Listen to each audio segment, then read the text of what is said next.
Perfecto. Bien, perfecto. Perfecto. Y Carolina, la presentación la debería hacer Gabriela. Bueno, Gaby.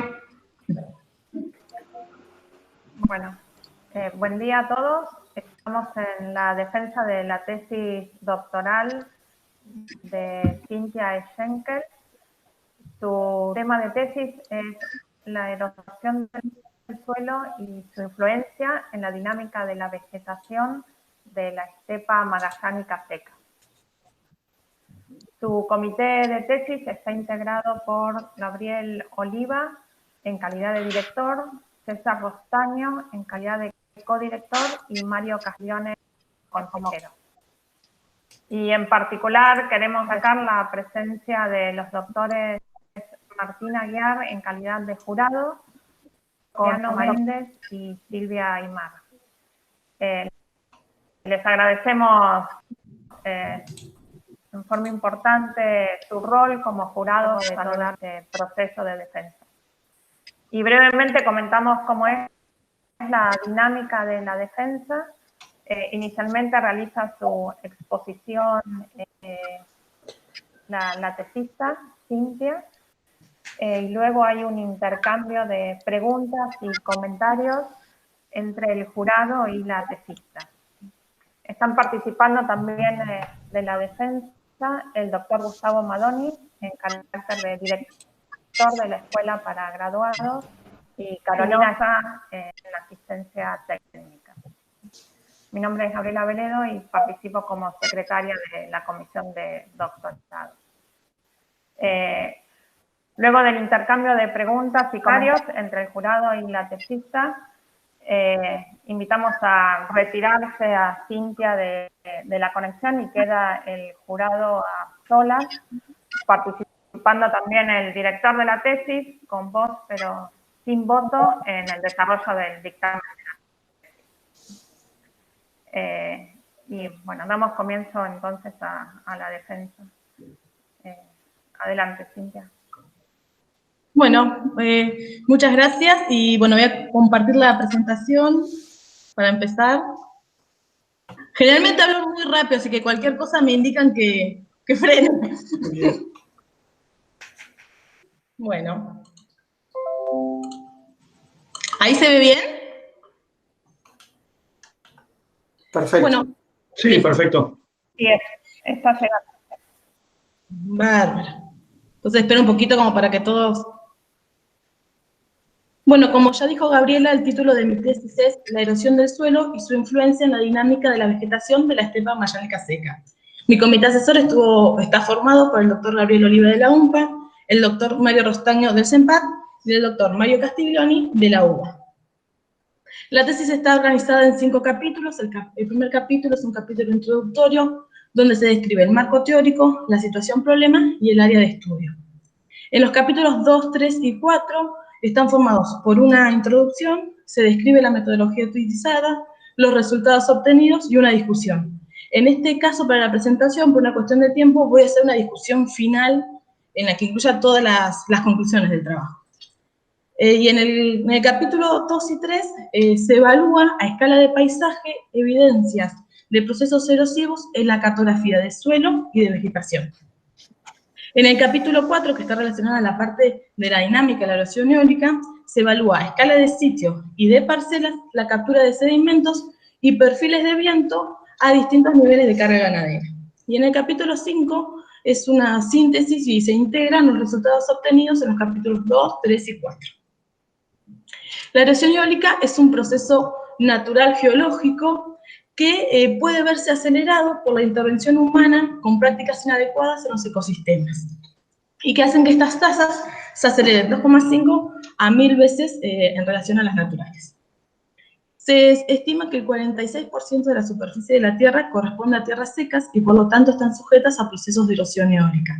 En nuestro país, el 56% de la superficie presenta riesgo de erosión eólica. Y una de las regiones más afectadas es Patagonia, que posee suelos poco evolucionados, vegetación incompleta, fuertes vientos, altas tasas de evapotranspiración y escasas precipitaciones. Nuestro área de estudio es la estepa amazónica seca, que tiene 1,2 millones de hectáreas y se ubica en la porción austral continental.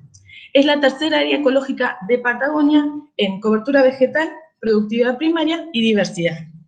Los suelos de la estepa amazónica seca son superficialmente arenosos y están cubiertos por vegetación que varía entre el 50 y el 70%, entonces queda suelo desnudo.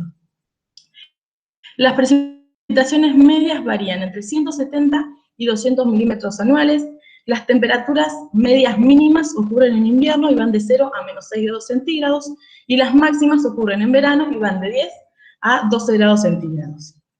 Los vientos predominantes son del sudoeste, con velocidades medias de entre 15 y 22 kilómetros por hora, aunque entre los meses de septiembre y enero, que son los meses más ventosos, se han registrado ráfagas de entre 85 y 120 kilómetros por hora. La producción ovina comienza en 1886 en esta área de estudio, y las cargas de aquel entonces eran de 0,5 a 0,7 equivalentes ovino por hectárea. En la actualidad, estas tasas, estos valores de pastoreo se han reducido a la mitad, pero se continúa con el mismo manejo. Un pastoreo continuo, lo que significa que el pastizal no recibe descanso en ningún momento del año. En esta fotografía podemos observar cómo es la estructura de la estepa amazónica seca. Son pastizales que ocupan grandes extensiones, lo que favorece la erosión eólica, con cobertura vegetal incompleta y suelo desnudo. Hay una estructura de parche-interparche. El parche corresponde a la superficie vegetada y el interparche al suelo desnudo que se encuentra alrededor de los parches. A esta escala espacial, en los parches, se produce una concentración de recursos, ya que la vegetación tiene la capacidad de capturar y retener partículas y agregados del suelo, y por lo tanto, estos parches actuarían como sumideros y los interparches fuentes dentro de estepa amazónica. Nuestra tesis plantea evaluar si los suelos controlarían la evolución de las comunidades vegetales originales a distintos estados frente al pastoreo. Y las transiciones que ocurren entre ellos, entre estos estados, están asociados al tipo de proceso de erosión predominante. Las parcelas de experimentación nos permitirán interpretar el efecto del pastoreo en esto que les explicaba de la captura y recaptura que se produce a esta escala de parche-interparche, y a su vez interpretar antiguas transiciones que hubo en los pastizales de la estepa amazónica seca. La hipótesis general es que la vegetación de la estepa amazónica seca depende de un horizonte A que se mantiene por un sistema de fuentes sumidero que está asociado a montículos. El pastoreo reduce la cobertura vegetal y elimina los elementos rugosos del pastizal, y esto produce un incremento en las pérdidas de suelo por erosión eólica. Esto, por un lado, lleva a la formación de estepas subarbustivas por pérdida de suelo, y por el otro lado, la formación de comunidades invadidas por Papotipa crisófila, una especie samófila, por la acumulación de las arenas. Bueno, ya comienzo con la descripción del capítulo 2, que se titula Suelos en relación a la susceptibilidad a la erosión eólica. El objetivo fue cartografiar y caracterizar los suelos del área para evaluar la susceptibilidad a la erosión eólica que podría estar controlando las transiciones entre los estados. Para esto realizamos un relevamiento de suelo a partir de un mosaico satelital, en el cual por interpretación visual y cartografía preexistente determinamos unidades cartográficas. En cada una de estas unidades cartográficas se realizaron calicatas o pozos de observación. Estas calicatas y pozos de observación fueron descritos según la metodología de la Survey del 2010. En total se realizaron 31 calicatas y 13 pozos de observación. Hacia la derecha tenemos el mapa de la estepa amazónica seca. Las líneas dividen las distintas unidades cartográficas definidas, fueron 31, y los puntos indican los sitios de relevamiento, que pueden ser calicatas o pozos de observación. Como podemos observar, hacia el noroeste no tenemos sitios de muestreo, ya que ya existía un relevamiento de suelo de 1990 sobre la cuenca del Coile, y coincidía a la misma escala de trabajo que la nuestra, que es 1 en 250.000. Por eso, para no repetir calicatas, utilizamos esa información que estaba. Las muestras de suelo que se tomaron en las calicatas se enviaron al laboratorio del INTA Castelar, y con los resultados analíticos, más la descripción de los perfiles, se determinaron perfiles modales para las unidades cartográficas que fueron clasificadas taxonómicamente hasta el nivel de familia. Aunque para la cartografía que presentamos en la tesis, utilizamos el nivel de gran grupo. ya que se reflejaba más claramente, era visualmente más claro, y a su vez seguía reflejando la heterogeneidad que presentan los suelos de la estepa amazónica seca. En base a los perfiles modales también confeccionamos 4 mapas: de espesor, contenido de arenas totales y carbono orgánico del horizonte superficial, y otro mapa de presencia y profundidad al horizonte BT. Ya comenzamos con los resultados, donde el 43% de los suelos de la estepa amazónica seca correspondieron al orden de los aridisoles, el 34% de los centisoles, el 16% de los molisoles y el restante a los incertisoles. En este mapa podemos observar 15 grandes grupos de suelo descritos para la estepa amazónica seca. El predominante es el de los torreortente, que ocupan el 17,5%, que es este verde color lima. Después le siguen los paleargides, que ocupan el 13,8%, que se ubicaron hacia el noroeste de la estepa amazónica y de este color marrón. Y después los natalgides, que ocuparon el 11%, que es el color naranjita que se encuentra hacia el noreste. Bueno, de estos son 4 mapas que realizamos de las variables, pero solamente les voy a mostrar 2 por una cuestión de tiempo, para no irme demasiado.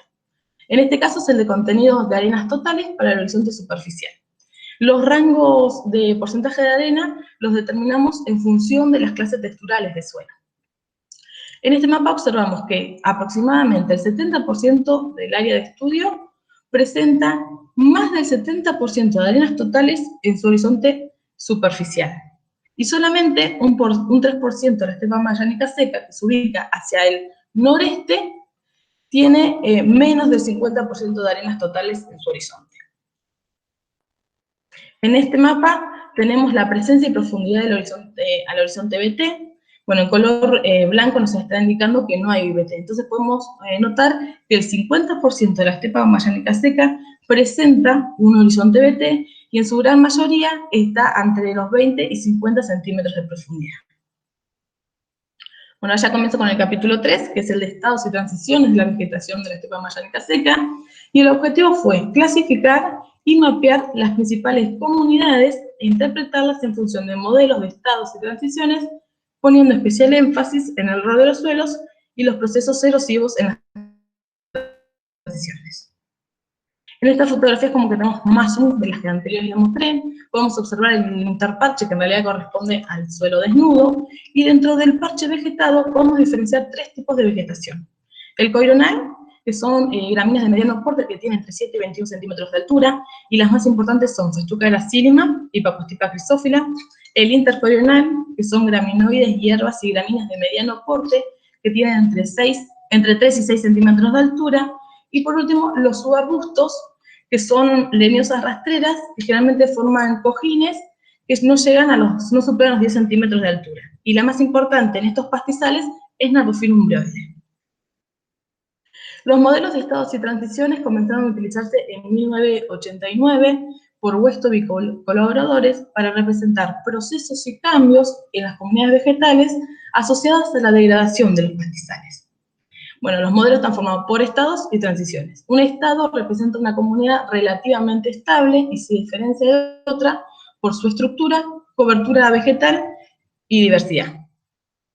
Las transiciones ocurren cuando se producen cambios de un estado al otro, y ocurren cuando uno o más procesos del ecosistema se ven afectados, alterados por una presión externa. Las transiciones pueden ser reversibles, que son aquellas que cuando vos extraes la presión que estás ejerciendo, se puede retornar al estado anterior, y pueden ser irreversibles, que son aquellas en las que se atraviesan umbrales, que se producen cambios en la vegetación y en el suelo, y aunque se retire la presión, el estado no vuelve a su estado anterior. La estepa amazónica seca cuenta con un modelo de estados y transiciones realizado por Oliva y Borelli en 1993.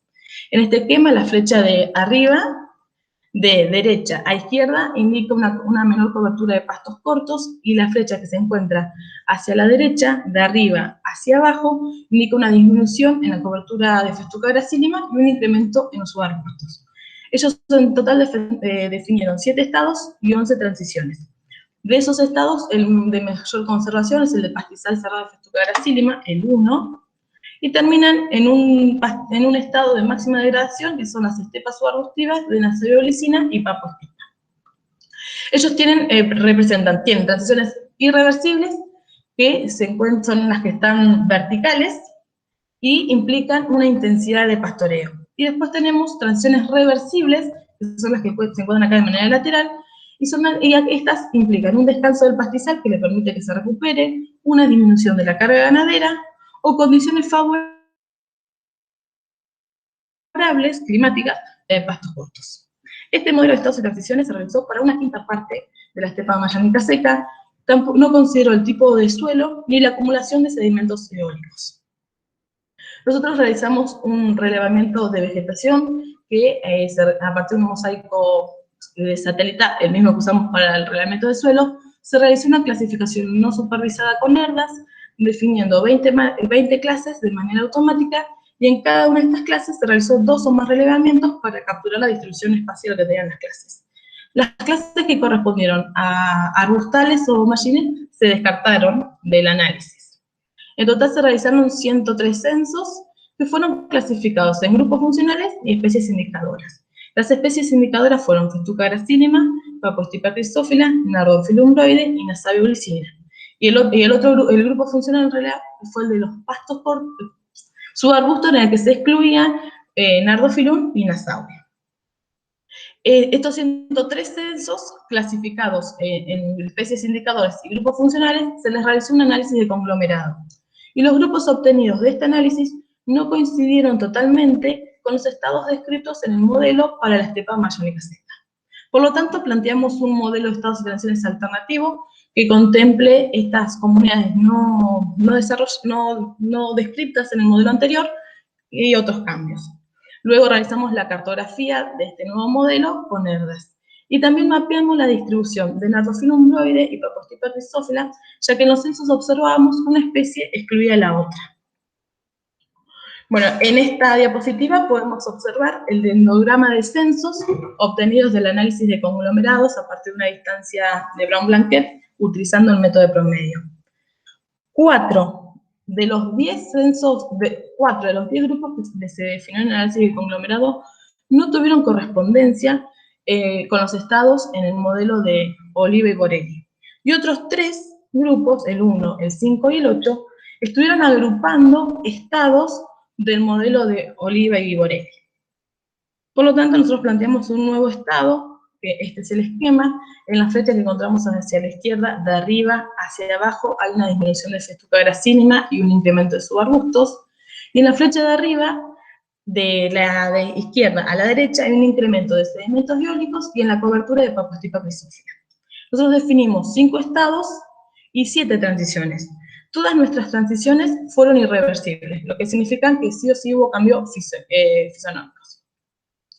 Nuestras transiciones fueron reversibles, ya que la nueva bibliografía no usa más las transiciones reversibles, sino que habla de fases dentro de un estado. Por lo tanto, tampoco consideramos el grupo de los pastos cortos para definir nuestros estados, ya que es un grupo muy dinámico y probablemente sea que esté definiendo las fases dentro de los estados. Hacia el lado izquierdo tenemos 3 estados, que son los coronales de Festuca gracilima, coronales subarbustivos y estepas subarbustivas, que ocurren por una pérdida de suelo. Y los 2 estados restantes que se encuentran hacia la derecha ocurren por una acumulación de sedimentos eólicos. Bueno, ahí en el GR1, ahí indica el grupo de censos que incluyó cada uno de estos estados. Bueno, esta es la cartografía que obtuvimos, donde podemos observar que el 40% de la estepa amazónica seca presenta coronales de Festuca gracilima, que es un buen estado de conservación. Se ubican principalmente en el sur, y estos suelos coinciden con los grandes grupos de los aploceroles, aplustoles, natrustoles, aplargides y aplocámbides. Estos suelos tienen un horizonte A de espesor intermedio, el contenido de arenas es entre el 50 y 70%, y elevados y contenidos intermedios también de carbono orgánico. Además, el BT está ausente a una profundidad intermedia de entre 20 y 50 centímetros. A su vez, el estrecho Magallanes se encuentra cercano en el sur de este área, y por lo tanto, por la influencia marítima que tiene el sur de Santa Cruz, las precipitaciones son levemente superiores en relación al sector norte. Entonces, las condiciones edáficas más la condición climática de mayores precipitaciones, favorece a Festuca gracilina. El coronal subarbustivo, que se ocupa el 8% y ese color verde más chillón, se encuentra disperso dentro de la matriz del coronal. Los coronales con Papostipa grisófila, que es el color rojo, ocupa la menor parte de la estepa amazónica seca, y en el noreste se asocia a las plumas de erosión eólica que presentan los cuerpos de agua someros e intermitentes. Y en el sur ocupan las áreas medanosas. Mientras que en el noroeste observamos un área más extensa en la que se encuentran las comunidades de corones con Papostipa grisófila, y esto probablemente se deba a que estos fueron campos de invernada en el pasado fueron campos de invernada de antiguas estancias, y por lo tanto están indicando la sobreutilización que recibieron en aquel entonces. Las estepas subarbustivas, que son las de color amarillo, ocupan el 15% de la estepa magallánica y están también dispersas en todo el área de estudio. En cambio, las estepas subarbustivas con Papostipa ocupan el 18%, que son las de color naranja, y principalmente se ubican hacia el norte de la estepa magallánica. En estos suelos pertenecen a los grandes grupos de los paleargides, natargides, criohortenses, torreortenses y ustizamentes. Estos suelos, en su horizonte A, presentan bajos contenidos de carbono orgánico, el horizonte A es somero, y tienen más del 70% de arenas. Y a su vez, el horizonte de su superficial poseen un BT, pero a mayor profundidad. Bueno, ahora ya empezamos con el capítulo 4, que es el de la dinámica de la erosión eólica, y el objetivo fue evaluar el efecto de la vegetación, que estuvo sujeta a distintos manejos ganaderos, en los perfiles de viento y en la captura de sedimentos, además de interpretar estos resultados en el marco de las transiciones. Bueno, la intensidad de la erosión eólica depende de la velocidad cinética del viento, que está regulada por la forma, tamaño, flexibilidad, porosidad y disposición de la vegetación sobre el suelo. La vegetación actúa como obstáculos para el viento y reciben el nombre de elementos rugosos. Alrededor de estos elementos rugosos de la vegetación se generan zonas de menor velocidad de viento que se denominan estelas. Por lo tanto, a mayor cantidad de elementos rugosos que tenga un pastizal, estas estelas van a estar más interconectadas o inclusive superpuestas, y por lo tanto el efecto del viento sobre la superficie del suelo será menor, y esto se va a reflejar en una menor pérdida de suelo por erosión eólica. En nuestra hipótesis general, la Festuca gracilina es el principal elemento rugoso del pastizal. Y consideramos que a una mayor carga ganadera, estos elementos rugosos desaparecen, y por lo tanto las estelas que generan se van aislando, y el efecto del viento sobre el suelo será mayor, y por lo tanto va a haber un incremento en las tasas de erosión eólica.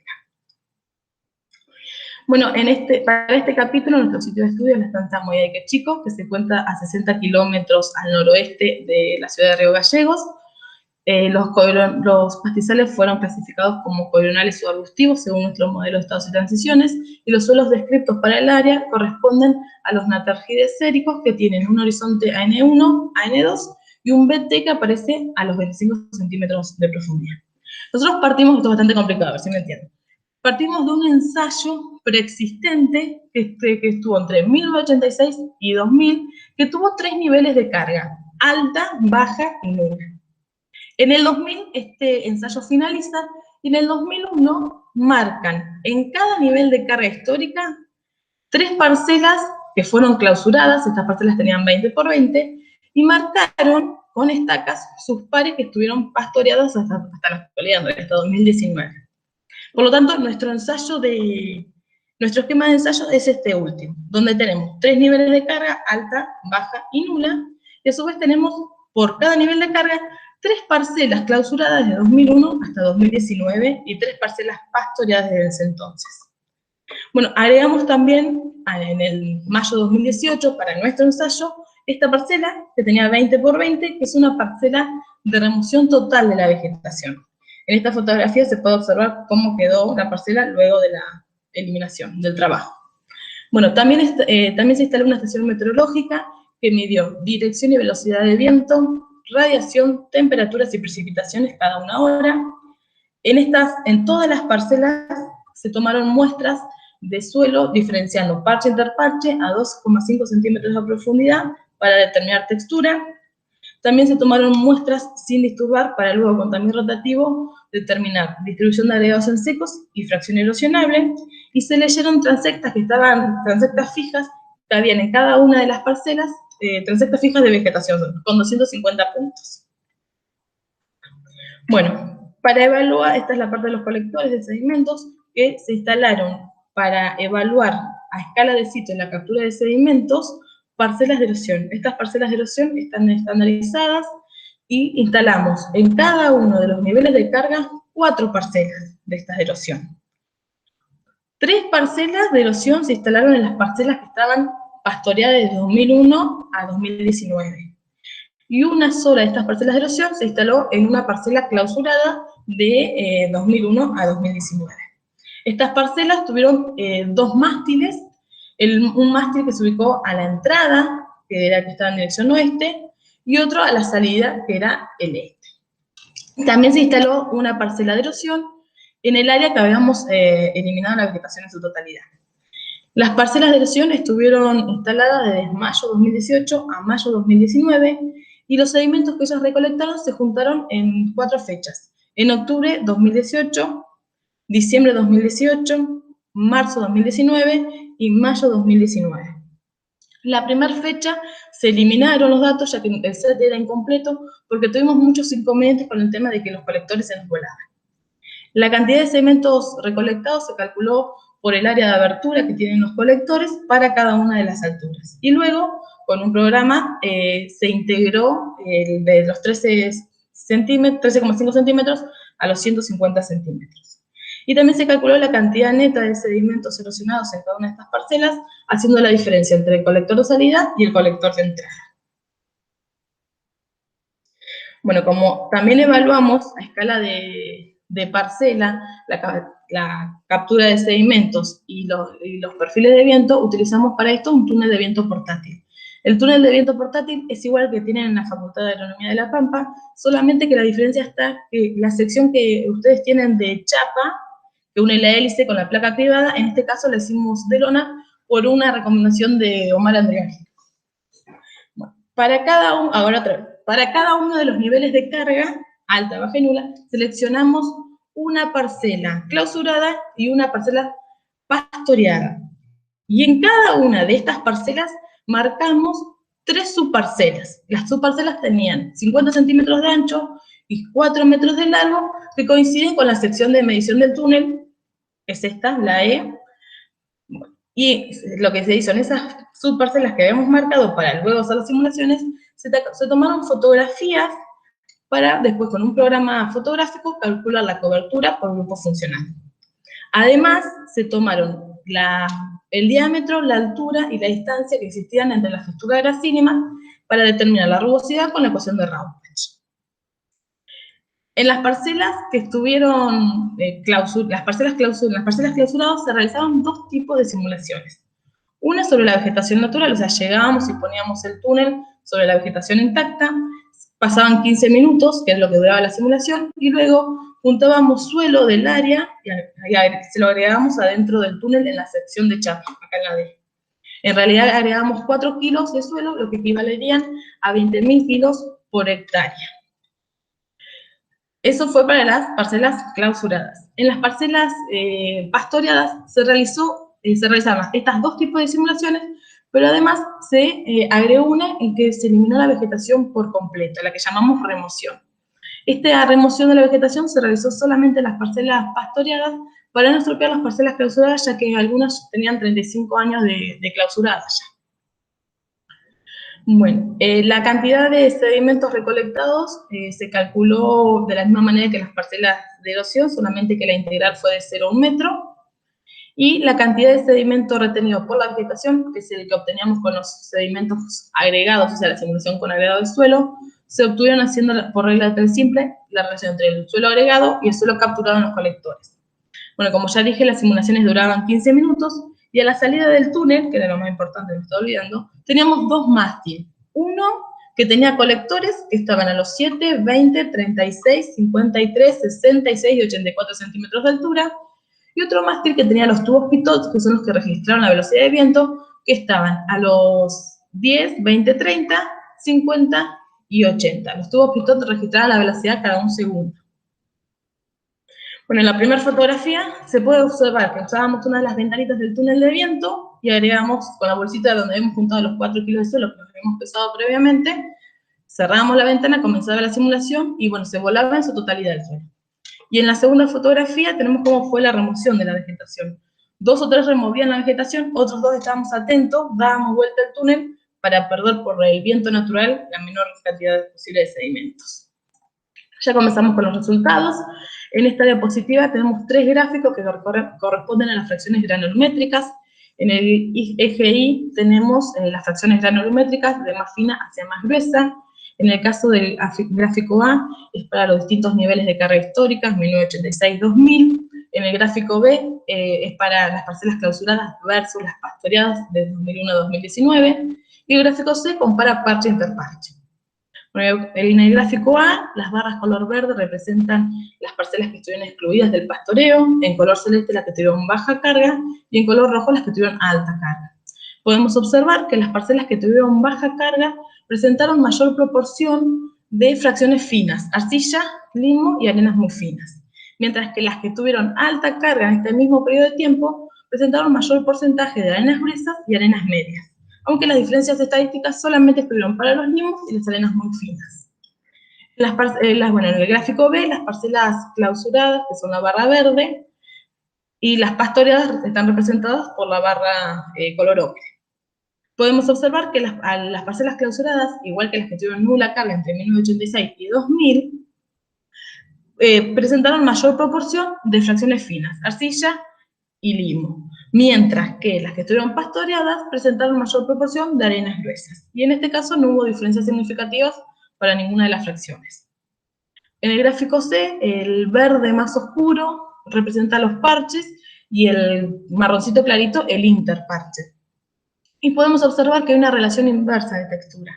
Los parches tendieron a tener mayor proporción de arenas gruesas, arenas medias, arenas finas, mientras que el interparche presentaba mayor proporción de arcillas, limos y arenas muy finas. En este caso, las diferencias significativas estuvieron para arcilla, limos y arenas finas.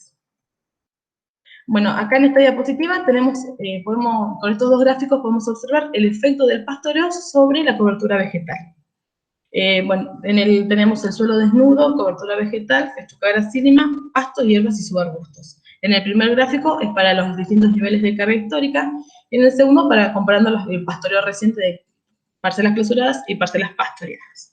En el primer gráfico, las barras de color verde representan las que estuvieron excluidas del pastoreo, en color celeste las que estuvieron con baja carga, y en color rojo las parcelas que tuvieron alta carga entre 1986 y 2000. Podemos observar que solamente hay diferencias estadísticas para el porcentaje de cobertura de festuca gracílima, y fueron las parcelas que estuvieron excluidas del pastoreo las que presentaron mayor proporción de festuca, luego le siguieron las de alta, y por último las que tuvieron baja carga. En el gráfico B podemos notar que hay una relación inversa entre las parcelas clausuradas y las parcelas pastoreadas. Las parcelas clausuradas, que son las verdes, tuvieron menor proporción de suelo desnudo, mayor cobertura vegetal, menor cantidad de festuca gracílima y mayor porcentaje de pastos, hierbas y subarbustos. Y las diferencias estadísticas estuvieron para todas las variables analizadas, excepto para festuca gracílima. Podemos observar que el efecto del pastoreo antiguo, de alta, baja y nula, solamente quedó en el porcentaje de la cobertura de festuca gracílima, mientras que el pastoreo relativamente reciente, donde comparamos parcelas clausuradas y pastoreadas, todavía se refleja en todas las variables del suelo analizadas, excepto en festuca gracílima. Bueno, en este gráfico tenemos la rugosidad de las subparcelas sobre las que realizamos la simulación con túnel de viento. Podemos, en el eje Y tenemos la rugosidad, las parcelas clausuradas están representadas en la barra de color verde y las pastoreadas en la barra de color ocre. El primer par de barras corresponde al nivel de alta carga, el segundo las que tuvieron baja carga, y el tercero que estuvieron excluidas del pastoreo entre 1986 y 2000. No hubo diferencias significativas ni entre los niveles de carga ni entre parcelas clausuradas y parcelas pastoreadas. Por lo tanto, estas son tendencias. Hay una tendencia de mayor rugosidad en las parcelas que estuvieron excluidas del pastoreo desde 1985-86 y una mínima rugosidad en sus pares que estuvieron pastoreadas a partir de 2001. Mientras que para los otros dos niveles de carga, alta y baja, observamos que las parcelas pastoreadas fueron las que presentaron mayor rugosidad. Bueno, en este gráfico mostramos los resultados de las parcelas de erosión, donde en el eje Y tenemos la cantidad de sedimentos netos erosionados en kilos por hectárea. La barra color verde representa los sedimentos medios retenidos en las parcelas que estuvieron clausuradas desde 2001 hasta 2019. La barra color ocre, los sedimentos recolectados en los colectores en las parcelas pastoreadas, y en color gris, los sedimentos capturados en la parcela en la que se realizó la eliminación total de la vegetación. Las máximas pérdidas se registraron en esta parcela de erosión, que perdió 6.305 kilos por hectárea, mientras que las pérdidas que le siguieron fueron las de las parcelas pastoreadas, que perdieron 226 kilos por hectárea, y las parcelas clausuradas estuvieron reteniendo sedimentos, retuvieron 243 kilos por hectárea. No hay diferencias significativas entre las parcelas clausuradas y pastoreadas, y probablemente se deba a que la variabilidad de los datos fue muy grande. Bueno, en promedio, las parcelas clausuradas y pastoreadas perdieron 0,23 megagramos por hectárea. Estos valores coinciden con resultados que obtuvo Silvia Aymar en otros sistemas patagónicos donde las pérdidas son muy bajas. Y este valor se encuentra dentro de las pérdidas tolerables definidas por Bergian en 2009. Que él dice que las pérdidas tolerables son hasta 1,4 megagramos por hectárea. Bueno, ya en esta diapositiva tenemos la velocidad de viento para los primeros 30 centímetros de altura en el túnel de viento. En el gráfico A para los niveles de carga histórico y en el gráfico B para parcelas clausuradas versus pastoreadas. En el eje Y tenemos la velocidad de viento en kilómetros por hora y en el eje X tenemos las alturas a las que se registraron esas velocidades. En el gráfico A, la línea color roja representa las parcelas que tuvieron alta carga ganadera, en color celeste las que tuvieron baja carga, y la verde las que estuvieron excluidas del pastoreo. Podemos observar que para todas las alturas analizadas, la velocidad de viento registrada en las parcelas de alta carga fue superior que los otros dos niveles. A los 10 centímetros de altura, los tres niveles de carga presentaron la menor velocidad de viento y se registró la mínima en las parcelas que estuvieron excluidas del pastoreo. Aunque a los 20 y 30 centímetros hay como una elevación de perfil en las parcelas excluidas del pastoreo también. En el gráfico B, en color verde tenemos la línea de las parcelas clausuradas y en color ocre tenemos las parcelas que estuvieron pastoreadas. Comienzan con una velocidad inicial a los 10 centímetros muy similar, pero luego a las otras dos alturas las parcelas pastoreadas presentaron mayor velocidad de viento. Estas también son tendencias porque no registramos diferencias significativas en ninguno de los casos.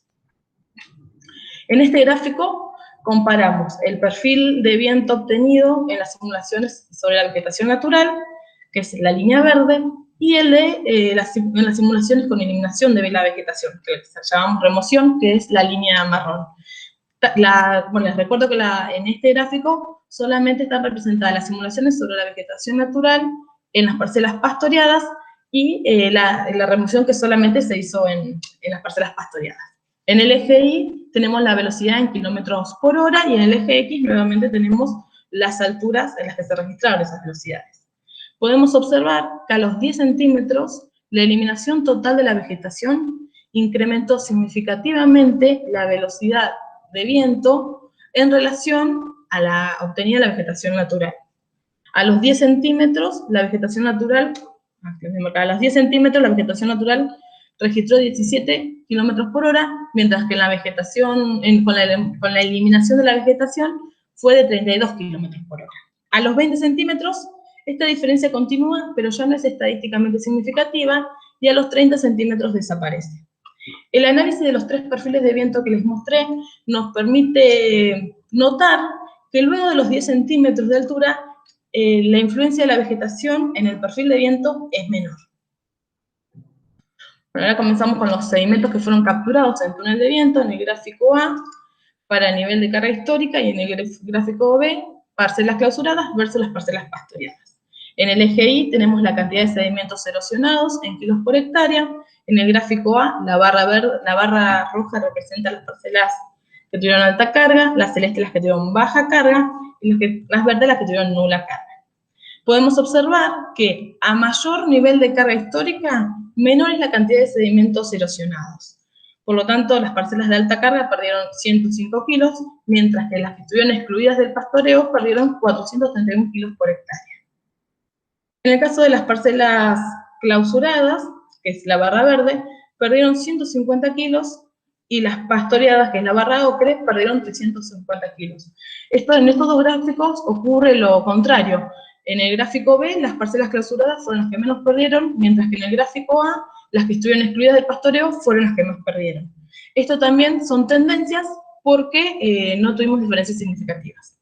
En promedio, sobre la vegetación natural, se perdieron 0,25 megagramos por hectárea. Este valor fue muy próximo al que obtuvimos en las parcelas de erosión, y a su vez se encuentra dentro de este valor de pérdidas tolerables que comentaba cuando hablaba de las parcelas de erosión.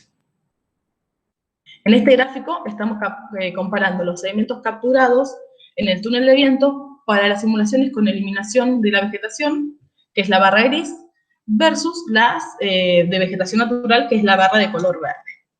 En el eje Y tenemos la cantidad de sedimentos en kilos por hectárea, pero en escala logarítmica, ya que si no era imposible representar la vegetación natural.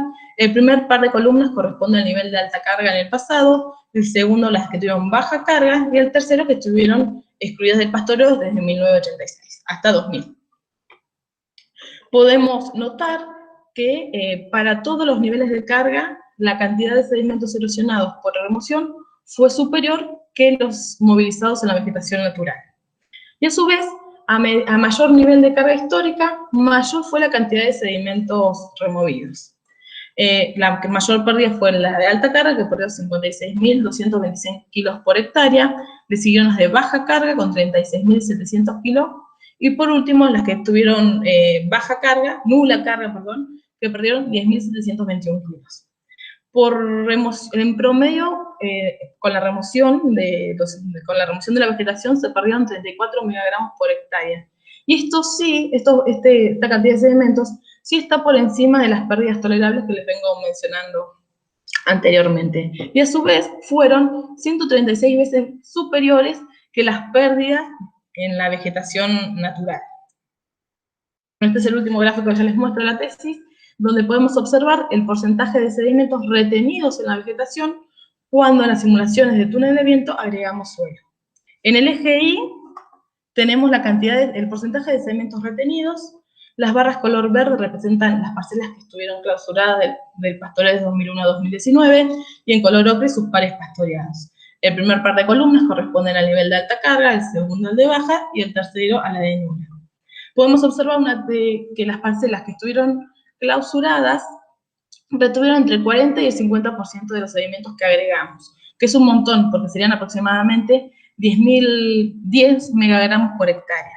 Aunque este comportamiento de retener sedimentos en las clausuras no se reflejó en las clausuras que estuvieron excluidas del pastoreo de 1986. Y esto probablemente se deba a lo que Chepil denominó efecto avalancha. Nosotros consideramos que los parches de estas parcelas que están excluidas hace 35 años del pastoreo están como en su capacidad máxima de sedimentos, y por lo tanto, al agregar tanta cantidad de suelo, que principalmente se mueve por saltación, por ser arenosos estos suelos, al chocar con las partículas que estaban dentro de estos parches, pusieron en movimiento y se movilizaron incluso más sedimentos que los que agregamos. Y bueno, y la mayor cantidad de sedimentos movilizados se obtuvo en las parcelas que habían tenido alta carga en el pasado y que recientemente habían estado bajo pastoreo. Bueno, las conclusiones finales de la tesis es que la estepa amazónica seca tiene un horizonte A, susceptible de erosionarse, que el tipo de suelo predispone a las comunidades ecoregionales a distintas transiciones. Por un lado, a la formación de estepas subarbustivas, que ocurre en aquellos suelos con horizonte BT, que al movilizarse el horizonte al desaparecer, estos BT se exponen en superficie, se incrementa el tamaño del interparche y se forman los pavimentos de erosión. Y por lo tanto, Festuca gracilima, en estas condiciones edáficas, se ve disminuida, y por lo tanto, por una disminución de la competencia, Nerdophilum umbroides es más exitoso con estos cambios. Y por otro lado, la formación de las comunidades invadidas por Papostipa crisófila, que ocurre en aquellos suelos que no tienen BT o lo tienen muy profundo. Entonces, al perder el horizonte A, quedan expuestos los horizontes subsuperficiales, que siguen siendo de textura arenosa, en su mayoría como por ejemplo los subtizamentos, y por lo tanto, estas arenas, este suelo comienza a movilizarse hasta que se estabiliza, y ahí se instala Papostipa crisófila, que con estas condiciones edáficas se ve favorecida. La reformulación del esquema de estados y transiciones y la cartografía de estados muestra que los coironales se encuentran en un buen estado de conservación, y esto permite interpretar mejor cómo son los procesos de degradación del pastizal. Los contrastes de alambrados muestran degradación por pastoreo con transiciones asociadas a la erosión o a la depositación, como fue hipotetizado. El pastoreo modificó poco el perfil de viento, pero cuando eliminamos la vegetación en su totalidad, el perfil a los 10 centímetros aumenta de los 17 kilómetros por hora a los 32 kilómetros por hora. El pastoreo enriqueció los suelos en arenas que están asociadas a los parches y redujo la cobertura vegetal, pero no modificó la reducción por coirones.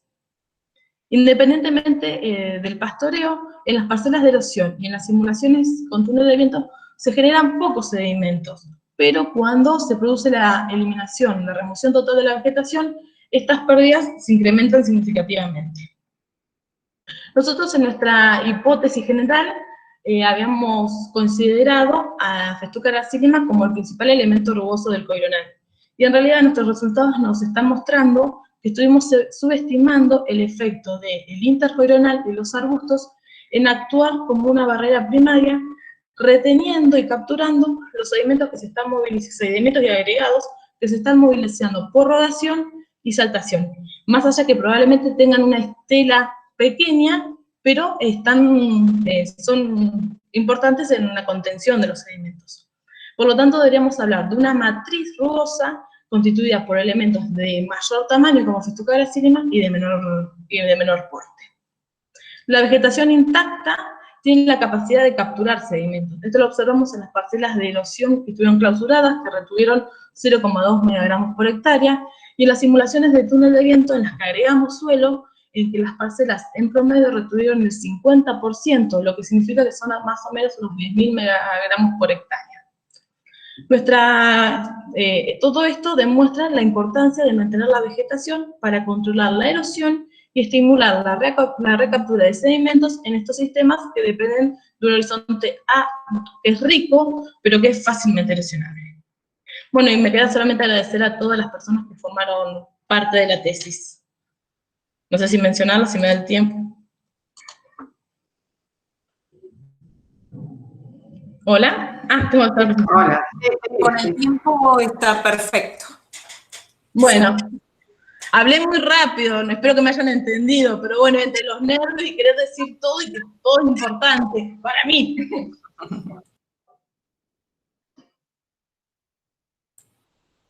Voy a tomar agua, perdón. Sí, sí. Dale. Bueno. Si querés agradecer, agradecé, y si no, esperá hasta el final, así no te emocionas. Esperá hasta el final, estoy ansiosa, quiero escucharlo. Bueno, gracias por la presentación, Cintia. Muchas y damos entonces espacio al intercambio de preguntas y comentarios con el jurado. Bueno, no hay un orden establecido en el cual pueden participar.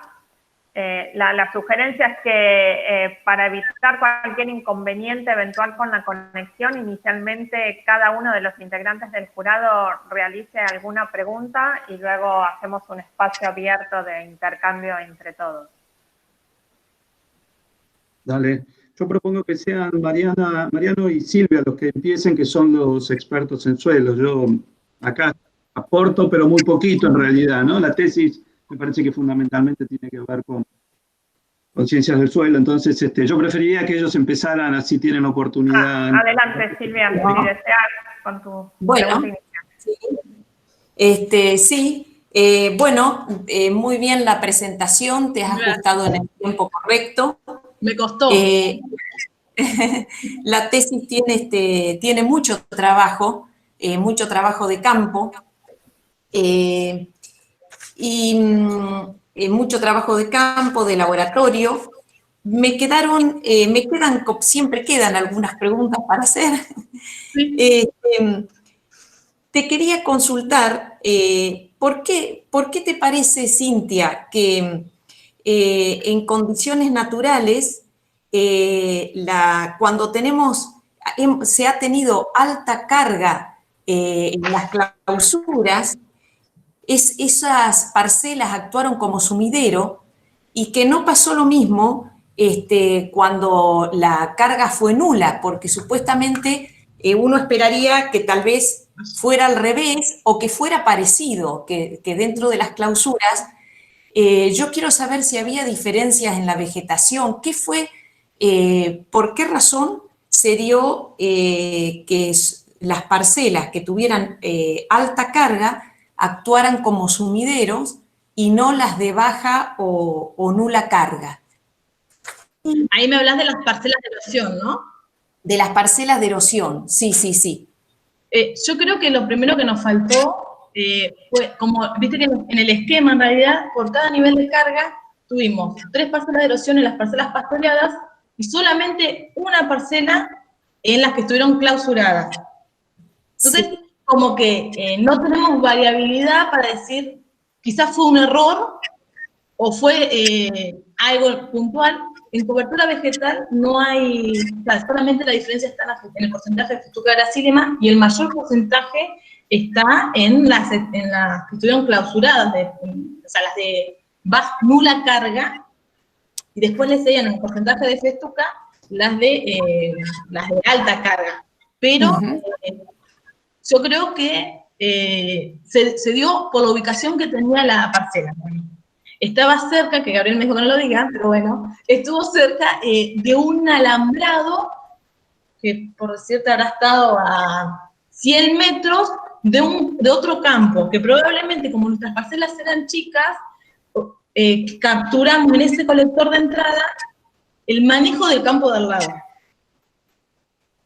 Por ahí. O sea, creo que no, soy sincera y nos faltó en realidad, lo ideal hubiese sido que las parcelas realmente coincidan con las parcelas de erosión estandarizadas, que tengan los 100%, que tengan los 4 colectores y tener 3 de cada una y que estén 3 años. Pero bueno, esto es lo que pudimos hacer. Sí, sí, esas ya estaban preestablecidas, Cintia, esas parcelas. Claro, partimos de parcelas que ya estaban fijadas, que eran, o sea, de un tratamiento antiguo, que eran las que tenían 20 por 20. Y a su vez, como los colectores no nos alcanzaron en su totalidad, porque en realidad, por ahí no cuento, aprovecho ahora, al inicio nosotros en realidad hemos puesto los Wilson modificados, que los hicimos nosotros, que consisten en unos recipientes económicos con los cositos, y ahí sí teníamos en todas las parcelas. Pero como la abertura es muy pequeña, y en estos pastizales se vuela muy poco, no duramos nada. Entonces, tuvimos que conseguir estos colectores que son muy caros. Entonces, bueno, fueron inconvenientes que hay en la tesis, que por ahí no se dicen en la presentación ni en el escrito, pero están atrás del telón. Eso por ahí ese es el error para mí en eso. Sí. Y cuando presentaste el gráfico respecto al ensayo que hicieron en el túnel, sí, explicaste algo que no está así explicado en la tesis, del por qué en la clausura con nula carga se pierde en vez de acumularse. Lo explicaste muy rápido, lo que había dicho Shepil respecto al efecto avalancha. ¿Por qué entonces decís que en esa parcela justamente con nula carga no actúa tampoco como sumidero, sino que perdería cuando le agregás el material? Para mí es porque le agregamos, o sea, para mí están reteniendo tanta cantidad de semen de esas parcelas excluidas, porque son las que están desde 1986 excluidas del pastoreo, es como que están colapsadas, por decirlo de una manera, en sedimentos, y al agregarle tanta cantidad, porque en realidad eran 20, o sea, lo que representaba lo que estamos poniendo eran 20.000 megagramos, 20.000 kilos por hectárea. Entonces, para mí lo que hicieron fue el material que todavía no estaba estabilizado, al agregarle tanto sueldo, se movilizó. Movilizó el que estaba dentro del parche, por eso se perdió más de lo que agregamos. Aunque no fue tanta la cantidad en relación a las parcelas que tuvieron alta carga y que después estuvieron pastoreadas. Está. Y cuando hicieron la remoción, cuando hicieron la remoción del suelo, que tal vez sea una cuestión de tipeo, ¿les dio diferencias significativas entre alta, baja y nula carga, no es cierto? ¿Con la remoción en el túnel de viento? Sí. No dio diferencias significativas, o salvo... Porque allí creo que tenían algo así como 56 toneladas, 37 toneladas y 11 toneladas, más o menos. Sí. ¿Eso fue significativo entonces? No nos dio significativo. Ah, no, yo pensé que había sido error de tipeo porque parecía como que la variabilidad no era tan grande. Pero no dio significativo. Perfecto. Bueno. Damos espacio, Silvia, si quieres, a comentarios del doctor Méndez y a Ian, y luego retomamos. Sí. Bien. Bueno, Cintia, creo que, bueno, como dijo Silvia, la presentación, por más que vos tuviste la sensación de que ibas muy rápido, estuvo muy bien, te ajustaste a los tiempos, estuvo bien distribuido también los tiempos en lo que es la introducción, los materiales y métodos, y después explicar los resultados. Creo que la presentación estuvo muy bien. En líneas generales de la tesis, yo, como sabés, soy especialista en erosión eólica. De lo que puedo entender de la primera parte, de lo que es que no es mi especialidad, pero toda la parte del relevamiento de suelo, la parte de cartografía, el reconocimiento de los estados de transiciones, creo que eso está muy bien. Te lo repito, no soy un especialista en eso, pero me dio la sensación al leerlo, desde la parte lógica, que uno puede entender que estuvo muy bien. En la parte de erosión hay un gran trabajo, es decir, se reconoce, por lo menos de parte mía, creo que el resto del jurado va a coincidir que hubo un gran trabajo de medición, mucho esfuerzo, en el caso mío y de Silvia, que hemos trabajado midiendo erosión eólica a campo. Uno sabe lo difícil que es. Sabemos lo que es. Ir a tomar las muestras, poner los colectores, sacarlos, y bueno, después trabajar con el túnel de viento. También requiere un gran esfuerzo porque uno no lo puede hacer solo, siempre necesita ayuda, tiene que pedir ayuda a alguien extra, por lo menos a 2 personas más y todo eso, y trasladar el túnel, es todo. La verdad que un gran esfuerzo. Creo que eso lo reconocemos todos los evaluadores. Muchas gracias. Sin embargo, siento o aprecio en la parte de erosión que tenés muchos datos y que pueden ser, tengo la sensación de que todavía se le puede sacar más el jugo, que se pueden interpretar incluso mucho mejor de lo que están después de leer por segunda vez la tesis. Yo en mi devolución no pedí volverla a leer la tesis, pero ahora cuando me llegó nuevamente la leí nuevamente. Y siento que todavía hay algunas cosas que se pueden mejorar y hay algunos resultados que merecen ser un poco mejor explicados. Sí. Mi punto de vista. quisiera ir a tu presentación para hacerte algunas preguntas puntuales. ¿Querés que la ponga acá? Sí, es posible. ¿Sí? A ver, espera que la... Tengo una cosa que me llamó la atención de leerla en la segunda vez, la tesis, que me encontré con que el diseño había cambiado, y eso me llamó la atención, el diseño ese. El diseño había cambiado con respecto a la primera vez, entonces me quedó la duda. En realidad, realmente es este, y lo que pasó que la primera vez lo que presenté fue como, por decirte, las 3 parcelitas juntas acá, y acá realmente en este dice cómo era la distribución real en el espacio. Claro, pero por ejemplo, yo estuve mirando, porque justo cuando la leí eso me llamó la atención, estuve mirando, por ejemplo, vos tenés en donde dice ensayo, parcela clausura y parcela pastoreada, se cambiaron de lugar las parcelas. Por ejemplo, en el diseño, en la primera versión que me llegó a mí, la parcela clausura estaba a la derecha de la parcela pastoreada. Y ahora están al revés. Y eso tiene un gran impacto para la interpretación de los resultados, sobre todo en el caso del lugar donde realizaste el ensayo, por la gran predominancia que hay de vientos del oeste. Cuando la parcela pastoreada, como en este caso, está a la derecha, cuando hay vientos del oeste, como tienen ustedes, prácticamente no tendrías ingreso de material, porque como tenés la parcela clausura, no hay ingreso de material, y entonces podría evaluar de manera correcta cuál es la pérdida de material en la parcela pastoreada, porque no tenés ingreso y sí tenés medida la salida. Ahora, si eso está al revés, vendría a ser que la parcela pastoreada queda a la izquierda, ahí sí tenés ingreso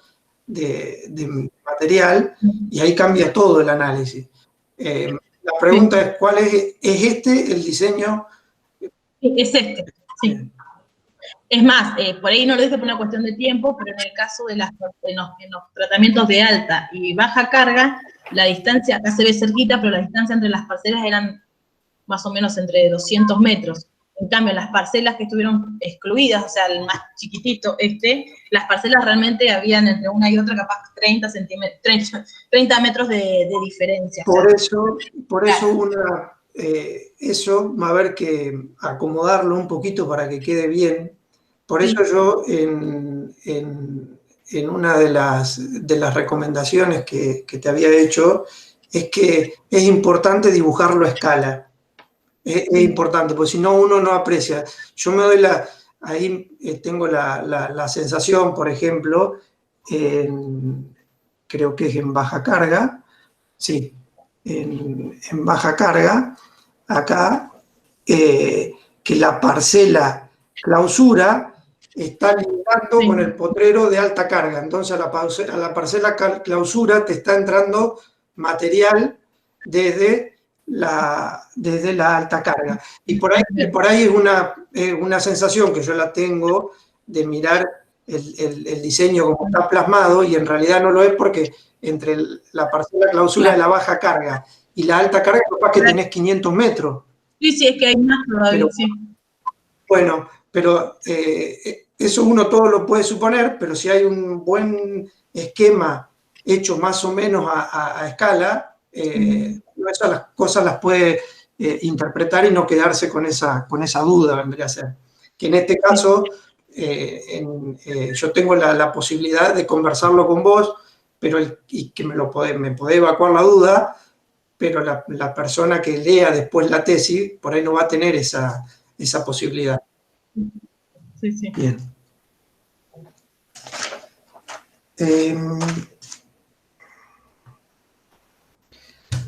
Después quisiera ir al túnel de viento, al ensayo ahí del túnel de viento.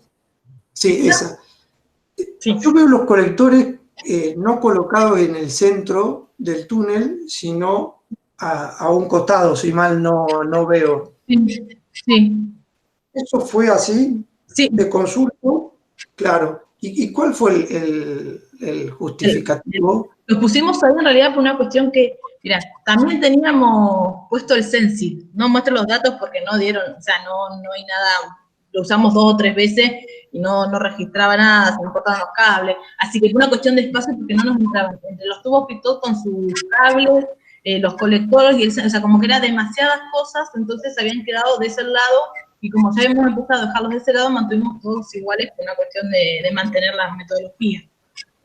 Claro, nada más que te pregunto porque siempre hay, vendría a ser un ruido, vendría a ser en cuanto a lo que es al perfil del viento y al movimiento de las partículas cerca de la pared del túnel. Lo lógico, lo tradicional es poner los colectores en el centro y no contra una pared donde hay mucha turbulencia, el perfil de viento normalmente está distorsionado. Por eso te preguntaba si hay algún fundamento físico o algo que diga, no, mira, los pusimos acá por tal y tal motivo, físicamente, no por una cuestión de decir, no, me quedó más cómodo ponerlo. Eso, tenerlo en cuenta y por ahí habría que aclararlo también en la parte de metodología, porque te puede limitar mucho la interpretación de claro, tal cual, porque no van a ser tan comparables los datos de sedimentos con colectores puestos cerca de la pared con los que hemos realizado ensayos en túneles de viento con los colectores en el centro. Por ahí, la diferencia que hay entre el trabajo tuyo y otros trabajos posiblemente puede ser a cuestiones metodológicas. Por eso es importante aclararlo. Yo eso no me había percatado, te digo la verdad. Cuando leí la tesis me estoy dando cuenta ahora. Bien.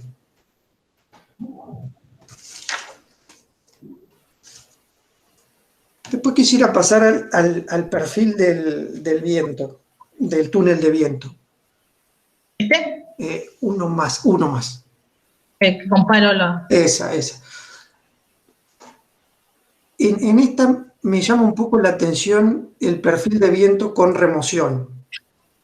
Supuestamente el piso del túnel se encuentra con muy poca rugosidad. Yo hubiese esperado con esa condición que el perfil del viento con la altura sea muy parecido al perfil natural y al que tuviste vos cuando calibraste el túnel. Y el perfil ese, la verdad que es muy raro porque varía muy poco con la altura. Uno esperaría que cuando no hay remoción, abajo tengas menor velocidad y a medida que vas hacia arriba, en la altura, la velocidad aumenta. Y eso no se ve en el perfil. El túnel, yo vi que tu túnel tiene, como el nuestro también, unas placas deflectoras que permiten regular el flujo de aire para que el perfil de viento sea similar al natural. Puede ser que ahí haya pasado algo con las placas deflectoras que no estén en la posición correcta y te dio ese perfil que es muy raro. O por ahí vos me lo podés justificar eso. No, por ahí pienso que la rugosidad era menor, pero al retirar la vegetación se seguía manteniendo este micro relieve que genera el parque interparche. Más o menos se ve en la fotografía, ¿ves? Que tampoco es algo que quedaba perfecto. Bien. Pero sin embargo, como vos no tenés muchos elementos en altura, ponele que tengas una cierta rugosidad de 4, 5, 10 centímetros, pero arriba Sí, a 30, 40 centímetros deberías tener más velocidad, incluso ese de 20, el de 30 centímetros tiene menos velocidad que abajo, que es como si fuera casi al revés. Inverso. Claro, al revés. Uno esperaría que el de 30 esté por acá. No sé si se ve mi mouse, no. No, pero te entiendo, o sea, sí. Sí, se esperaría que el de 30 centímetros esté más alto, el punto ese esté más alto y no para abajo. Y eso por ahí puede ser un problema que, no sé, nosotros tenemos en el túnel nuestro las placas deflectoras para generar el perfil natural, lo tenemos con una tuerca y contratuerca para que... Fue copiado, mirá, es más, las medidas de las paletas, porque nos habían faltado construirlas, antes de salir al campo, las hizo Fernando Avecilla, me pasó las medidas y todo, así que realmente estaban y las habíamos copiado de allá y estamos al mismo tiempo. Claro, nosotros lo que tenemos ahí es una tuerca y contratuerca al sistema que mueve las paletas, para que con el accionar del túnel por ahí la vibración no haga que se corran. Entonces, para ajustar y que quede en una posición fija, tiene una tuerca y contratuerca. Yo no sé si en el caso de ustedes capaz que no tiene tuerca y contratuerca y con el uso se van corriendo por la vibración y por ahí se movieron y no te dio el perfil, porque eso es una cosa que también llama la atención, y si el perfil no es correcto, también tenés después y tenés ciertas dificultades para extrapolar tus resultados. Bien. Sí, bien. Mariano, si deseas, le damos la palabra a Martín Aguiar y luego retomamos con inquietudes adicionales. Perfecto. Gracias. Bueno, entonces, yo te voy a hacer algunas preguntas generales, digamos, para mí, digamos, claramente uno de los componentes del doctorado, que es aprender nuevas ideas, aprender a ponerlas a prueba con nuevos mecanismos o formas de estudiar la realidad. Hay una evidencia potente en tu tesis de que eso lo has cumplido acabadamente. Y entonces, sin embargo, no termino por ahí de ver digamos, el paso siguiente a eso, que tiene que ver con reflexionar un poco más y ir un poco más allá de lo que están indicando los resultados. Entonces, volviendo a la pregunta, al punto inicial tuyo de tu presentación, que es esta hipótesis en donde vos básicamente decís, bueno, yo tengo 3 actores, voy a dramatizarlo un poco lo que estoy diciendo, ¿sí? Vos tenés 3 actores, vos tenés la vegetación, tenés el suelo y tenés pastoreo. Y entonces decís, bueno, a mí lo que me interesa ver es de qué manera el suelo está interviniendo, el suelo está interviniendo en esta relación directa entre pastoreo y entre los animales y la vegetación. Entonces, la pregunta sería, porque eso no termina de estar explícito en toda tu presentación de hoy, es ¿cuál es el impacto de los cambios que vos encontrás en el suelo? ¿Por qué el suelo está influyendo de determinada manera, de la manera que vos encontrás en la vegetación? El suelo... Sí, ¿qué es lo que está afectando, digamos?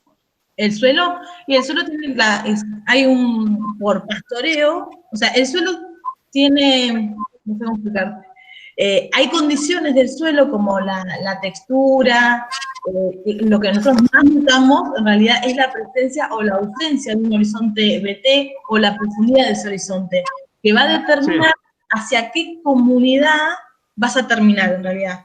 En aquellos suelos que tienen el horizonte BT, que es ese horizonte arcilloso, al quedar expuesto ese horizonte, es como que la erosión se estabiliza en eso, el pavimento de erosión.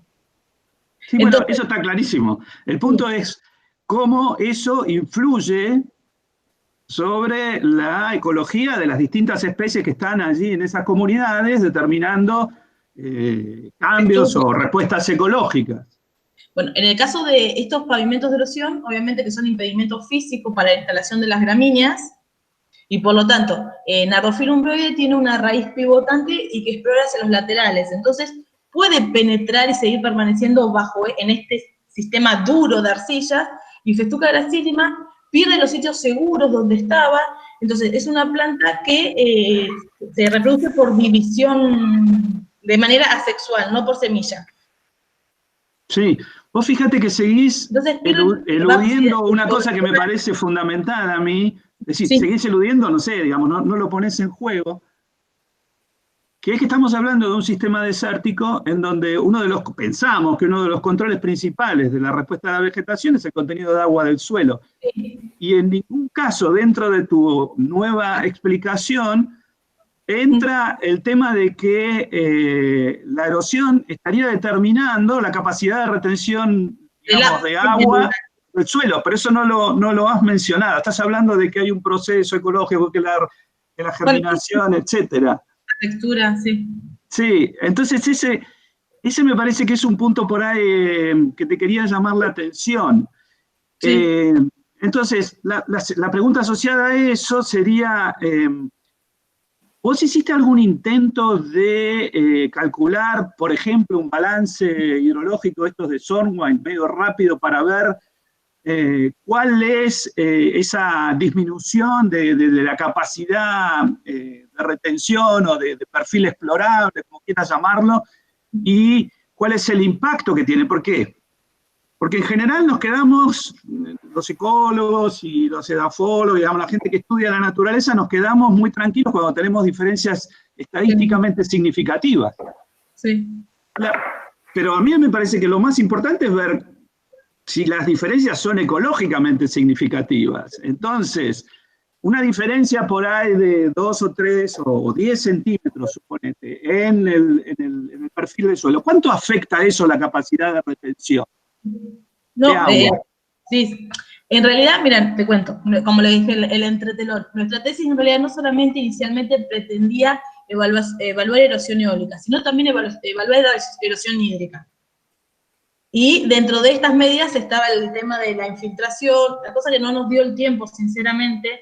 Nuestra idea en cada estado que describimos la vegetación también era realizar o sea, que no llegamos solo en cada relevamiento que hicimos de censo, hacer un pozo de observación para medir estas variables de superficial, algo así, profundidad exploratoria, o sea, eficiente del horizonte A, para ver hasta dónde llegaban las raíces, y hacer también infiltración. Pero realmente no nos dio el tiempo. Ok. Es decir, que vos no hiciste ningún cálculo grosero, digamos, aunque más no sea, de cuánto era la menor cantidad de agua disponible. Eso... No, sinceramente no. No, ok. Y entonces, yo de nuevo me declaro un incompetente total para las cuestiones que tienen que ver con el suelo. Sin embargo, me reconozco como un ecólogo de zonas áridas y, digamos, uno de los padres de la ecología de zonas áridas es Neil West, un tipo que trabajaba ahí en Utah, y me acuerdo que una vez tuve la suerte de ir al campo y empezamos a charlar y en algún momento se queda, no sé qué es lo que había dicho yo, y él me dice, mira, cualquier ecólogo de desierto que se precie no puede obviar de tener en cuenta el suelo. Además de la vegetación, que es lo que más fácil nos sale de medir. Entonces la pregunta para vos es, yo alguna vez leí de otro, bueno, del que fue mi maestro, Bill Laubenroth, un trabajo en donde él dice que lo que determina el contenido del agua del suelo es el limo. De las 3 fracciones, arcilla, limo y arena, él encontraba, y muestra unos datos, después si querés te paso el trabajo, él dice, la cantidad de agua disponible para las plantas, el contenido hídrico del suelo, digamos, está fuertemente limitado o controlado por el limo. Y yo lo que veo es que tus texturas, el limo justamente parecería ser una de las fracciones que no cambia demasiado. Sí, cambia, espera que busque la presentación, aguantame. Es un... No, sí, por ejemplo, mira, estoy mirando, pongo la presentación, ¿querés? Como quieras, sí, lo que te resulte. En el primer gráfico, que es según el nivel de carga histórica, el limo hay diferencias significativas, o sea, estaría marcando, y ahí, mira, las de nula carga tuvieron mayor proporción de limos. Sí. En el caso de las que estuvieron pastoreadas versus clausuradas, las clausuradas también tuvieron mayor cantidad, y bueno, y acá en este caso, el interparche tuvo mayor cantidad de limo. Puede ser que yo haya entonces interpretado mal la leyenda. Es decir, que los lugares clausurados tienen más limo. Los lugares clausurados tienen más limo, sí. Perfecto. Pero a su vez el interparche también tiene más limo. Bueno. Porque, claro, pierde las arenas que tiene sueltas, y el limo con la arcilla forman los agregados y son más estables. Son ok. Bueno, y la última, Gabriela, cortita es, y es medio grosera también. Digamos, claramente tu tesis hace una profunda evaluación del efecto del pastoreo sobre la erosión. Digamos, es muy importante, digamos, me parece el aporte que estás haciendo en ese sentido. Entonces la pregunta para vos es, y teniendo en cuenta que tenés un experimento increíble, que es ese digamos, los primeros años de clausura y pastoreo, y después esta segunda cosa en donde volvés a meter, a mí me parece que eso es, digamos, nada, excepcional, digamos, excepcionalmente bueno. Entonces, teniendo eso, la pregunta para vos sería, y teniendo en cuenta, digamos, que la erosión es un proceso geológico natural, sobre todo en zonas áridas, digamos, como ha sido la Patagonia, digamos, y estoy seguro de que la tasa de erosión, digamos, geológica es importante, es importante aún hoy, digamos. Entonces, ¿cuál es el cambio relativo que introduce el pastoreo? ¿Cuánto lo aumentaría? Según mis resultados, en la actualidad, como podemos observar que ese cambio que está introduciendo es nada. Porque si perdemos entre 0,23 y 0,25 en la vegetación natural, el pastoreo no está, o sea, realmente no está erosionando, por suerte, los pastizales. De hecho, nos pasó con las primeras simulaciones que las íbamos a hacer solamente en vegetación natural, hicimos 2 o 3 simulaciones, no juntaba nada, me agarró la desesperación, ¿cómo reformulamos todo esto?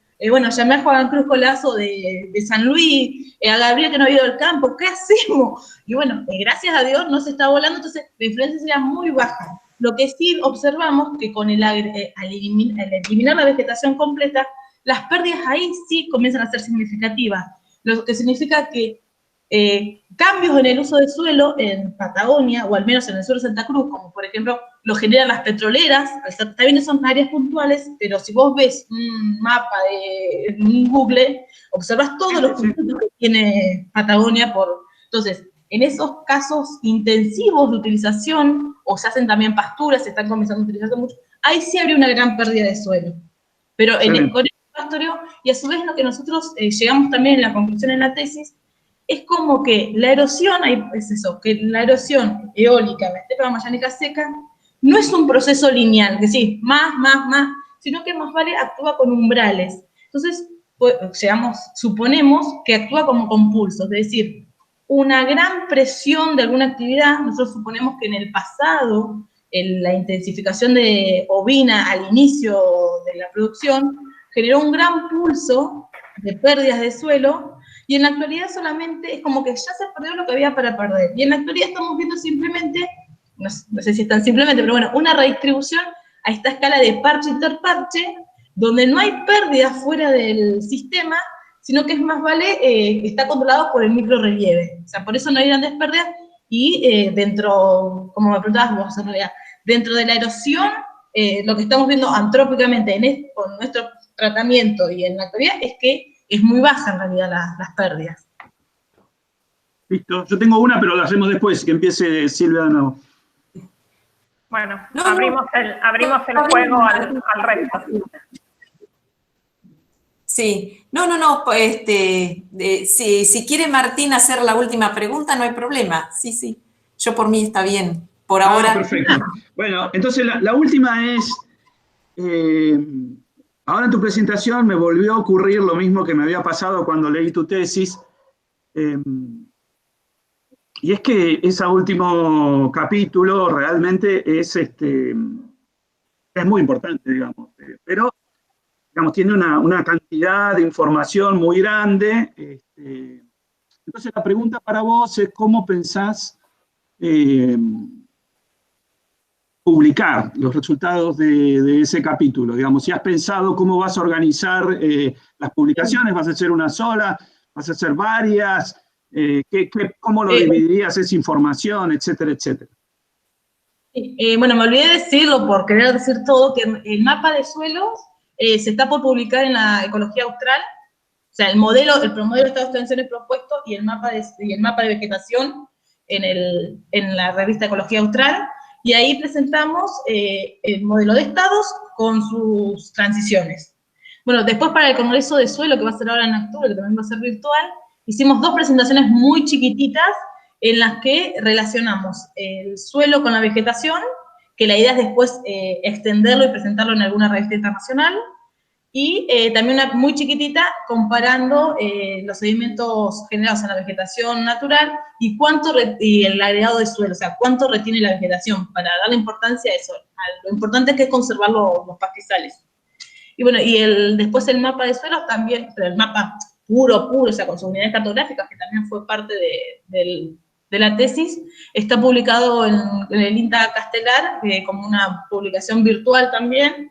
El mapa en sí, o sea, donde se describe cada una de las calicatas, o sea, y bueno, y el resto de las cosas sí, mi idea es publicarlas, como te digo, un trabajo más extendido, relacionando el suelo con la vegetación, y bueno, después los resultados de erosión. Bien. Bueno, Silvia o Mariano, si tienen comentarios o dudas adicionales, adelante.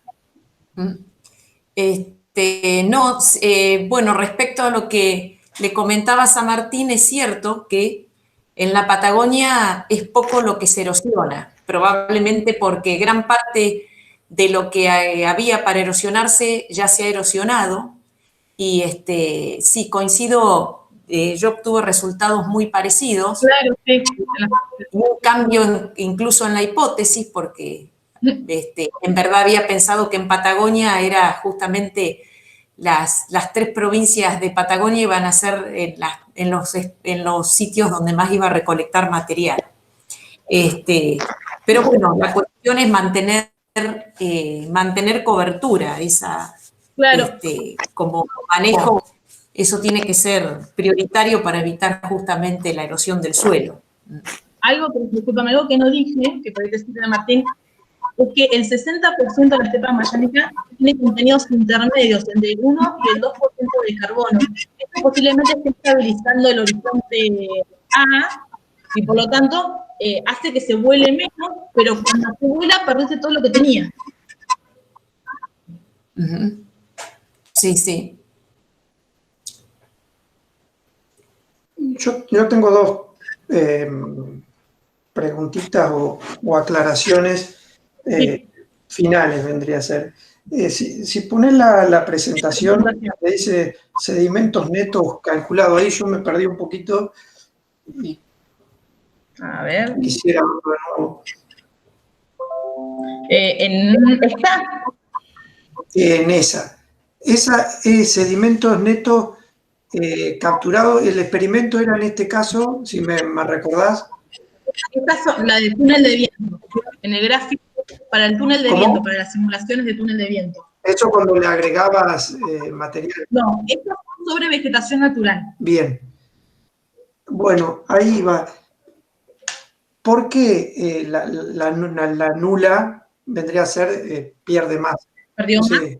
Para mí en realidad se debe porque este es el promedio de las parcelas clausuradas y pastoreadas. Y en la clausura de la de alta carga, espera que te muestro otra diapositiva que tengo, había estado reteniendo mucha cantidad de sedimentos. ¿Para qué?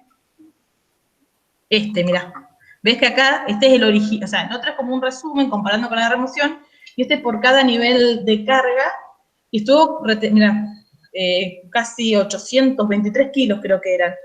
Entonces, cuando promedio estas dos cosas, estos dos sedimentos, por eso las pérdidas son menores. Para mí es eso. Y es lo que me había preguntado Silvia al principio, porque pensaba que esta parcela actuaba como sumidero. Pero eso es en natural y lo otro es en túnel de viento. Esto Claro. con los colectores y lo otro es en túnel de viento. Razón. Sí. Tenés razón. Ahí yo pensaba que eso podría ser explicado o tratar de buscar explicaciones por el lado de qué pasa con la fracción erosionable, es decir, cómo fue la fracción erosionable en la nula, en la baja, porque ese realmente es un resultado extraño. Sí. Es un resultado extraño, pero no hay que preocuparse por los resultados extraños. Lo importante es explicarlo, porque muchas veces las cuestiones más interesantes surgen ahí, cuando todo te da, tendría que ser, es como aburrido porque todo cierra. Ahora, cuando te aparecen estas cosas así raras... Por ahí también pienso que tenía quizás menos para erosionar, porque, mira, tengo la fotografía de una de las parcelas, acá que tengo como diapositiva extra que traje, por las dudas. ¿Ves que en realidad esta es una parcela de estas pastoreadas? La cantidad de suelo que tiene, o sea, tiene mucho suelo desnudo, entonces está ya el pavimento de erosión, o sea, como que tiene muy poco para volar también. Ahí a lo que voy. Ahí hay que entrar, vendría a ser. Cuando el resultado es raro, hay que entrar es mi recomendación, para explicarlo. Y ahí donde se le da volumen, es decir, tu tesis tiene un gran valor por todo el trabajo que hiciste en el lugar donde lo hiciste. Ahora, todo ese valor, le podés dar mucho valor agregado si le profundizás ahí. No sé si queda como concepto general. Tiene un gran valor porque tenés muchos datos, es un gran trabajo, como dijo Martín, es un experimento increíble, ese que tenés de las 3 cargas, las clausuras, espectacular, lo evaluaste. Bueno, si a los datos esos que dan por ahí lógicos, vos les podés exprimir más, le vas a sacar muchísimo más valor a todo el esfuerzo que hiciste.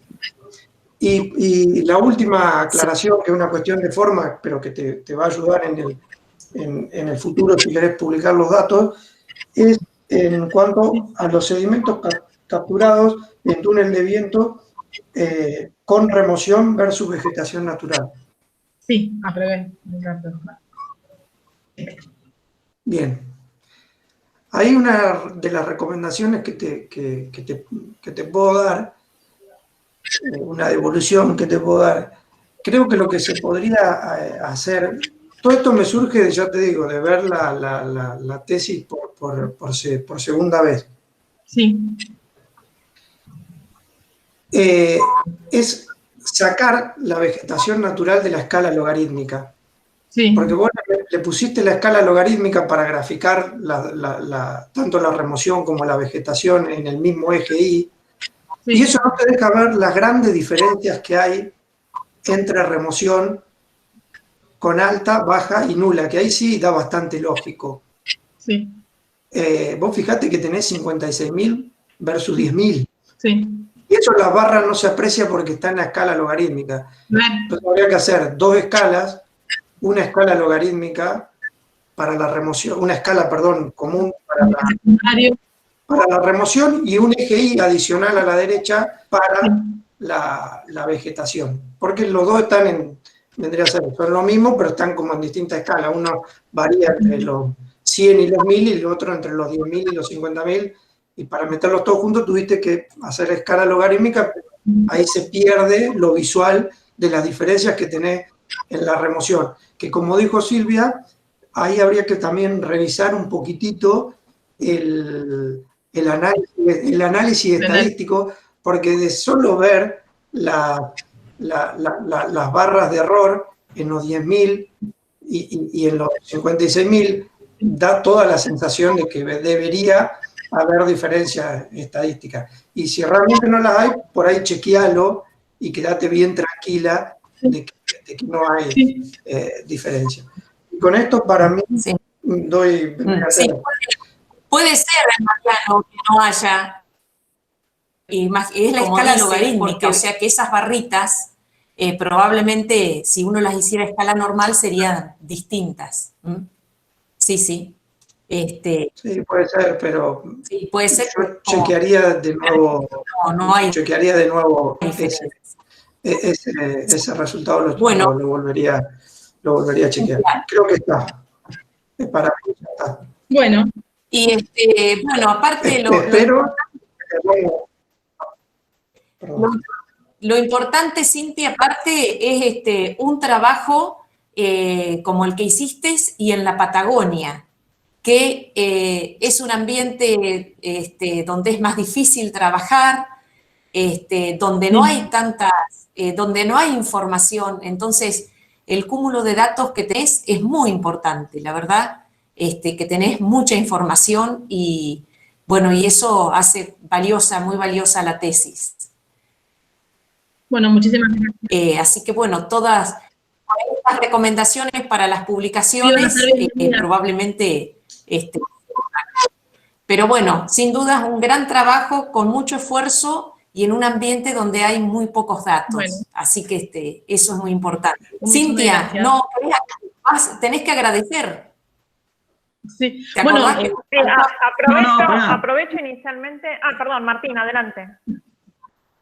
Sí, yo hasta ahora me había evitado saludar y felicitar a la tesista y a sus directores, tanto a Gabriel como a Rosario, porque en realidad el examen todavía no había terminado. Yo no tengo más preguntas, pero quería sin duda saludar. Me parece que es un trabajo muy importante y que agrega información importante local, y creo que también a nivel, digamos, internacional puede hacer un aporte muy importante en la medida en que digamos, tengan la ambición de mandarlos estos resultados a publicar a revistas internacionales. Eso sería muy importante. Así que bueno, felicitarnos nuevamente a los tres por el trabajo, que realmente ha sido muy bueno.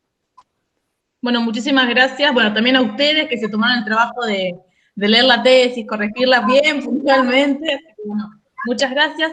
Bueno, quiero agradecerle a Gabriel, a Mario Rosaño, a Mario Castiglioni por haberme acompañado académicamente en este proceso, a mis compañeros de INTA que me ayudaron con el relevamiento de suelo, con el relevamiento de vegetación, ni les cuento con el túnel de viento, hacer fuerza en esos montículos que no te permitían moverlo, que en vez de 2 éramos 4 o 5, y que fueron 10 días seguidos de salir al campo, volver tarde, luchar contra el viento, con el túnel de viento.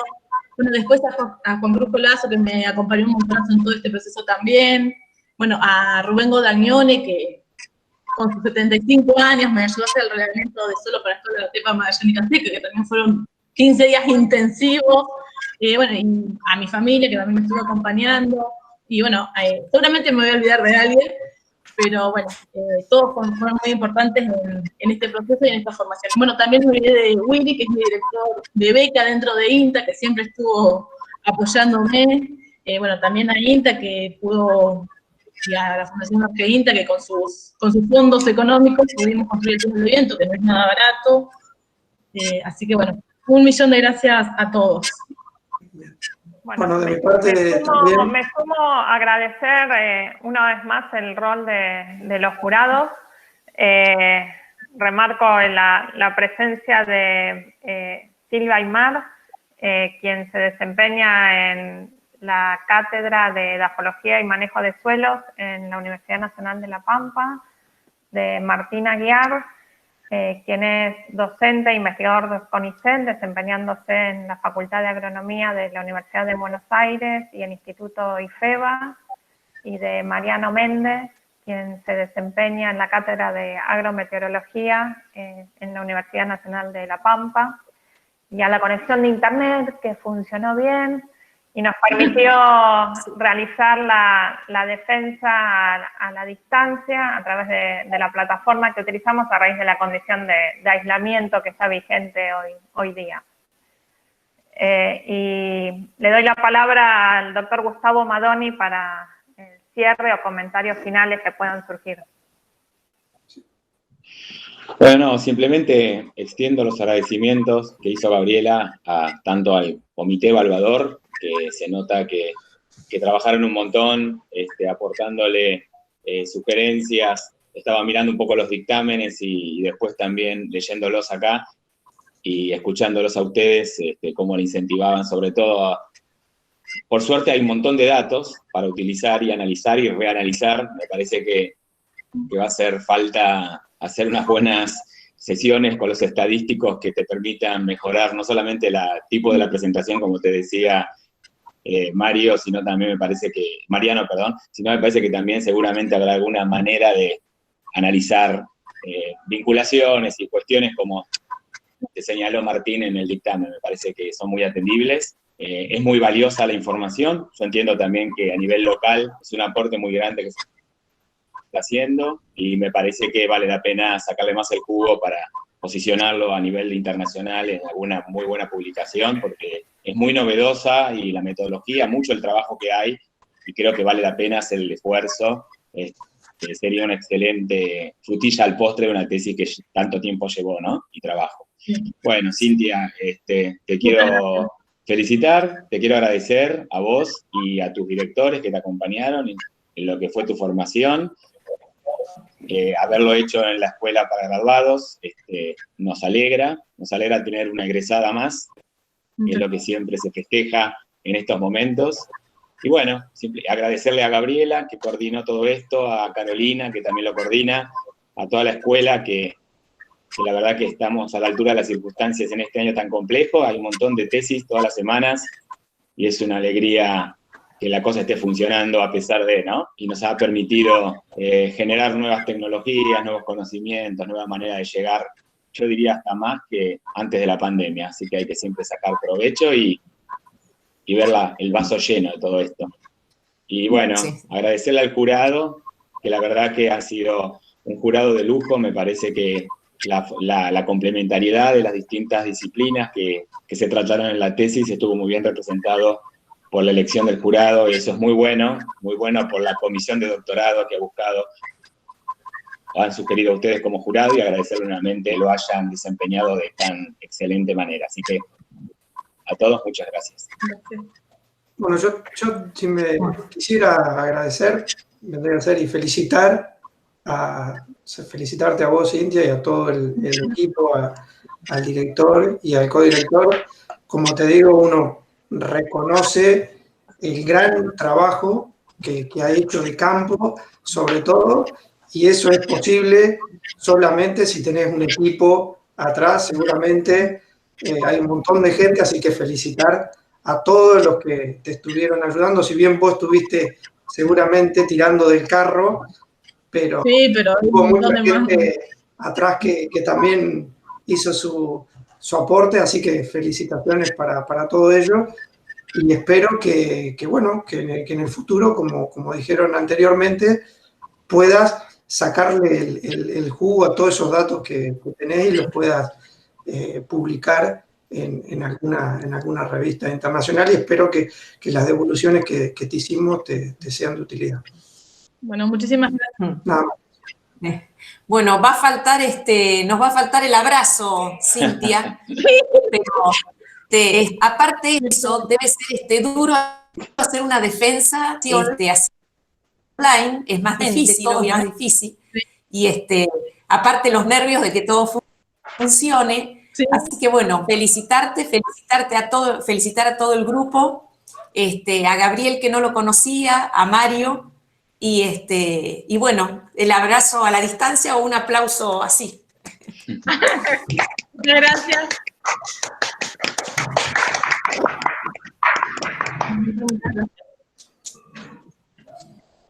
Cerramos aquí entonces la grabación de la defensa, y te invitamos, Cintia, a que te retires de la sala, tomes agua, ahora tranquila.